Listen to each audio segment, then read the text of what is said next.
أعوذ بالله من الشيطان الرجيم.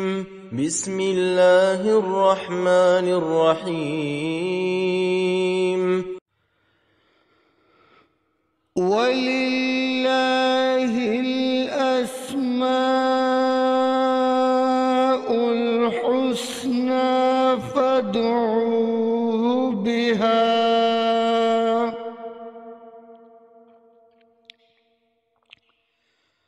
وَذَرُوا الَّذِينَ يُلْحِدُونَ فِي أَسْمَائِهِ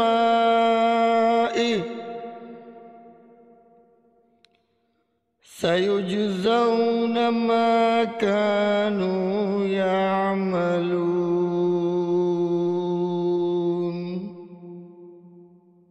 اور بہت اچھے نام اللہ ہی کے ہیں، تو اسے ان ناموں سے پکارو، اور ان لوگوں کو چھوڑ دو جو اس کے ناموں میں حق سے دور ہوتے ہیں۔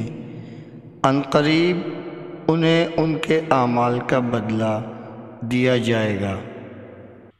حضرت ابو ہریرہ رضی اللہ عنہ سے روایت ہے کہ رسول اللہ صلی اللہ علیہ وآلہ وسلم نے فرمایا، اللہ کے 99 نام ہیں، جو شخص ان کو یاد رکھے گا وہ جنت میں داخل ہوگا۔ اسی حدیث کے دوسرے الفاظ میں یہ ہے، جو شخص ان کو حفظ کر لے گا اور برابر پڑھتا رہے گا وہ ضرور جنت میں داخل ہوگا۔ وہ نام، ان کے معنی اور ان کی فضیلت کچھ اس طرح سے ہے: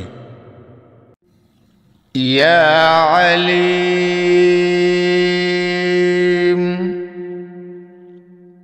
اے بہت وسیع علم والے۔ جو شخص کثرت سے یا علیم کا ورد کرے گا، اللہ تعالیٰ اس پر انشاءاللہ علم و معرفت کے دروازے کھول دیں گے اور اس کا حافظہ قوی ہوگا۔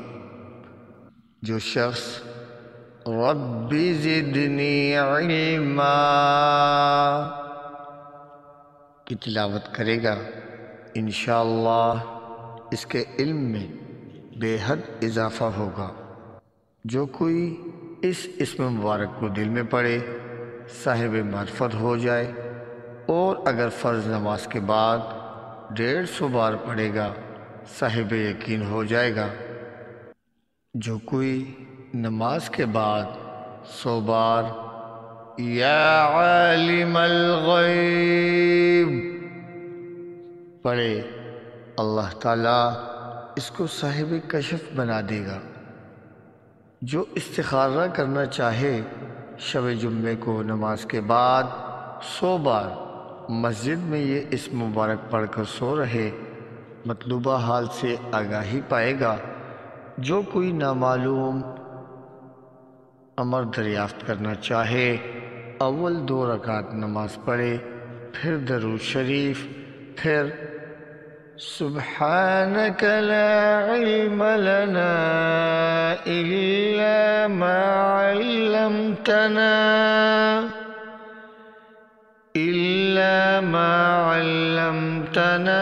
انك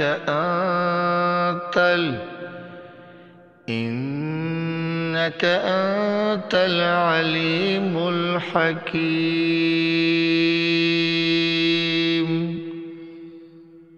70 بار پڑھ کر یا علیم علمنی، یا خبیر اخبرنی، یا مبین